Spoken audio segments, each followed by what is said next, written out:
नमस्कार, मैं हूं मृत्युंजय कुमार झा और कमोडिटी सुपरफास्ट में आपका स्वागत है।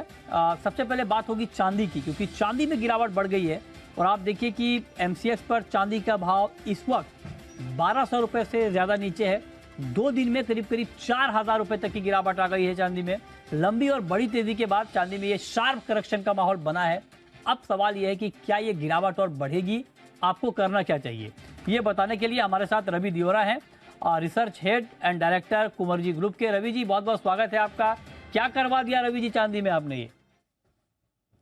चांदी में जो चाइना के ट्रेड डेटा है तब से थोड़ा गिरावट का जोन जारी रहा है। जिस उम्मीद से चांदी बढ़ी थी वही उम्मीद पे पानी फिर गया जब चाइना के silver import and crude import and metal import के नंबर्स में थोड़ी गिरावट आई। तो मुझे लग रहा है कि बेटर ये ट्रिगर है एंड पर्टिकुलर जो चाइनीज डिमांड के रिकवरी के होप से सारे मेटल्स, इंडस्ट्रियल मेटल हो या बुलियन में मीन्स सिल्वर में जो उछाल देखा था वो थोड़ा वाइप आउट हो चुका है। एंड पर्टिकुलर सिल्वर में जो ग्लोबल मार्केट में 2470 का काफी सपोर्ट था वो ब्रिज हुआ है।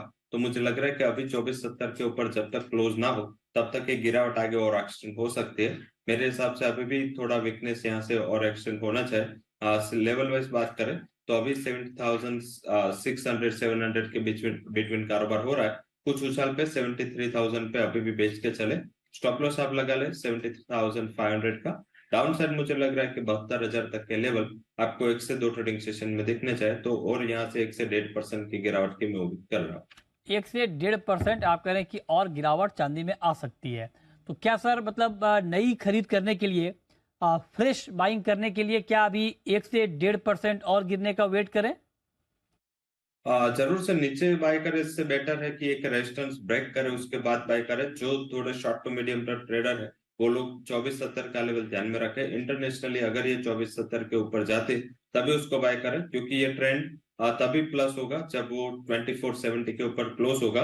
अगर उसको रुपये में कन्वर्ट करे तो वो 74,200 पे होता है। अगर किसी को शॉर्ट टर्म के लिए बाय करना है तो मेरे हिसाब से एक बार 70,000 का लेवल ब्रेक होने दे और करीबन 71,680 के करीब एक अच्छा सपोर्ट बैठ रहा है। तो अगर ये लेवल आता है तो मेरे हिसाब से एक बाइंग की अपॉर्चुनिटी ढूंढनी चाहिए। तब तक मुझे लग रहा है कि सेलिंग प्रेफर करना चाहिए। ओके, ठीक है। तो ये राय आपकी हो गई चांदी के ऊपर। अच्छा, गोल्ड में रवि जी, गिरावट तो गोल्ड में भी है, हालांकि चांदी के मुकाबले गिरावट कम है, लेकिन फिर भी मार्केट में इस वक्त 250 से 300 रुपए के आसपास की गिरावट दिख रही है।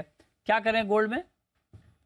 गोल्ड में मुझे ज्यादा करेक्शन की उम्मीद नहीं है। पर्टिकुलर जो अभी मैक्रोज आ रहा है वो यूएस के मैक्रो हो या चाइना के मैक्रो, हेडविन सब जगह दिख रहा है। और जो यूएस की पॉलिसीज है, फेड की पॉलिसीज है, उसका इम्पैक्ट अब इकोनॉमी पे आना चालू हुआ है। तो मुझे लग रहा है कि वहां पे थोड़ी सेफ हेवन डिमांड बनी रहनी चाहिए। एंड मुझे नहीं लग रहा है कि वो 60,400 के नीचे सस्टेन होना चाहिए। तो वहां पे कॉन्ट्रा कॉल लेना है। अगर 60,300 से 400 आता है तो 60,000 के स्टॉप लॉस के साथ आप बाय कर सकते हैं। एक लिमिटेड अपसाइड मुझे 61,100 तक दिख रहे हैं। तो जो सिल्वर के फंडामेंटल है वहां से थोड़े fundamental on poison side gold में है। तो जो भी मैक्रोस वीक हो रहा है इसका एक एडिशनल सेफ हेवन इम्पैक्ट है, वो आगे जाके आपको गोल्ड में आता हुआ दिख सकता है। अच्छा, तो ये राय आपकी हो गई गोल्ड में। अब आते हैं मेटल में, क्योंकि मेटल में भी गिरावट है और जो चाइना का जिक्र आपने किया, चाइना के कमज़ोर आंकड़ों का इम्पैक्ट ना सिर्फ चांदी पर बल्कि पूरे बेस मेटल पर भी पड़ा है और एलएमई पर कॉपर 5 महीने के लो तक चला गया है। तो आप बताएं कि ओवरऑल मेटल में इस वक्त क्या किया जाए? मेटल में आपने राइटली पॉइंट आउट किया कि चाइना का एक तो मैक्रो विकार है। पर्टिकुलर इससे ऑलवेज क्या होता है, जब मैक्रो वीक आता है एक आध वीक में चाइना कोई बड़ा अनाउंसमेंट ऑन पॉलिसी फ्रंट करता है या ट्रिपल आर कट होता है। तो ऐसा कुछ हुआ नहीं, इस हिसाब से मार्केट में थोड़ा नर्वसनेस है। डॉलर इंडेक्स में भी जो 100.80 के करीब था वहां से रिकवरी आके 102 के करीब पहुंच चुका है। तो मुझे लग रहा है कि इसका रेजिस्टेंस बना रहेगा। हालांकि फंडामेंटल वाइज बात करें तो हम्म। मेरा व्यू अभी डिवाइडेड है। ये करेक्शन के बाद हम्म। मुझे एक बेटर अपॉर्चुनिटी अभी कॉपर में दिख रहे हैं। कॉपर में मुझे लग रहा है कि ये गिरावट में आपको बाइंग करनी चाहिए। 723 724 के करीब बाय करें। स्टॉप लॉस 717 का लगा है और अपर साइड मेरा मानना है कि 740 तक का एक शॉर्ट हम्म। कवरिंग हम्म। कॉपर में ड्यू है, क्योंकि वहां पे सप्लाई के थोड़े इश्यूज ज्यादा है। हालांकि अच्छा। जिंक एंड एल्यूमिनियम दोनों में वीक वाली करें, करंट रेट पे भी वीक वाली हो सकती है। जिंक में 225 का टारगेट, 232.80 का स्टॉप लॉस रहेगा मई कॉन्ट्रैक्ट में। वही एल्यूमिनियम में 201 का टारगेट, एंड स्टॉप लॉस 208 का रहेगा। तो ये दोनों बेस मेटल में अभी और गिरावट बाकी है। ओके मुझे लग रहा है कि यहाँ पे सेलिंग प्रेशर बना रह सकता है। ओके, तो आप कह रहे हैं कि ये दबाव बना रह सकता है। अब आते हैं कच्चे तेल पर। क्रूड में हल्की कमजोरी है इस वक्त, अगर आप देखें 5828 का लेवल है, 15 रुपए नीचे है एमसीएक्स पर कच्चा तेल। क्रूड में आपके हिसाब से क्या किया जाए? क्रूड में मुझे यहाँ से थोड़ा शॉर्ट कवरिंग दिख रहा है, पर्टिकुलर अगर इंट्राडे लिहाज से अगर किसी को अपॉर्चुनिटी लेनी है तो मुझे लग रहा है कि ये एक बाइंग लेवल है। एंड 70 का इंपोर्टेंट सपोर्ट WTI एंड 74 का इंपोर्टेंट सपोर्ट ब्रेंट में है, तो सपोर्ट के काफी करीब है, तो कॉन्ट्रा कॉल लेना बेटर स्ट्रेटेजी हो सकती है। लेवल स्पेसिफिक बात करें 5800 के करीब थोड़ा डीप पे बाय करें।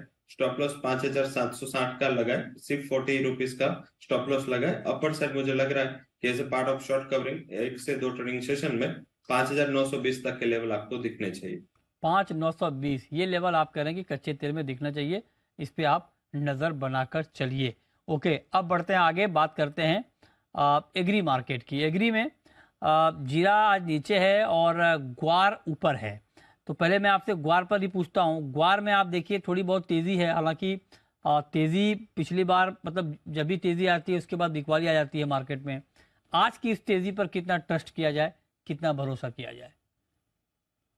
जरूर से ट्रस्ट तब तक नहीं होगा जब तक गुआर गम 12,000 का लेवल एंड गुआर सीड में 5800 के ऊपर सस्टेन ना हो, क्योंकि ये काफी टाइम से 5600 से 5800 गुआर सीड एंड गुआर गम भी 11,200 से 11,800 की रेंज में फंसा हुआ है। तो ठीक मुझे है। लग रहा है कि ब्रॉडर यही टर्म्स रहेगी। बट एक बड़ा फैक्टर मार्केट में सबसे बड़ा क्वेश्चन चल रहा है कि इसमें तेजी कब होगी। इसका ट्रिगर टाइम कंसोलिडेशन के बाद आएगा। मुझे लग रहा है कि जैसे मई एंड तक हम जाएंगे, थोड़ा बहुत फंडामेंटल क्लियर हो गए और अगर अल नीनो प्लेस होता है तो मुझे लग रहा है कि वहां पे अपर साइड ब्रेकआउट के ज्यादा चांसेस है। तो लेवल स्पेसिफिक मेरा ये मानना है कि गुआर गम में आप 11,600 के करीब बाय करके चल सकते हैं। थोड़ा शॉर्ट टर्म का नजरिया होना चाहिए विद स्टॉप लॉस ऑफ 11,300। इस टाइम मुझे लग रहा है कि 12,000 का लेवल ब्रेक हो सकता है और 12,200 का मेरा शॉर्ट टर्म का टारगेट रहेगा। ठीक है। ओके, तो ये राय आपकी हो गई ग्वार पे। बिल्कुल संक्षेप में, जीरा आज नीचे है करीब 600 रुपए, यहाँ पर आपका व्यू? जीरा में मुझे लग रहा है कि ये थोड़ा प्रॉफिट बुकिंग का लेवल है, इसमें कोई अभी ज्यादा वीकनेस नहीं हुए। बट मुझे लग रहा है कि अगर आपको स्पाइसेस पैक में जाना है तो आई थिंक एक टर्मरिक बेटर अपॉर्चुनिटी है, वहां पे बाय करें विद स्टॉप लॉस ऑफ 7500। मुझे 8000 तक के लेवल दिख रहा है। अगर 1 से 2 ट्रेडिंग सेशन का नजरिया है तो 7800 तक के टारगेट के लिए टर्मरिक में बाय पोजीशन लेनी चाहिए। ओके, ठीक है। तो ये राय आपकी हो गई मसालों पे। चलिए, बहुत शुक्रिया रवि जी आपका जुड़ने के लिए, बताने के लिए कहाँ पर कमाई के मौके बनेंगे।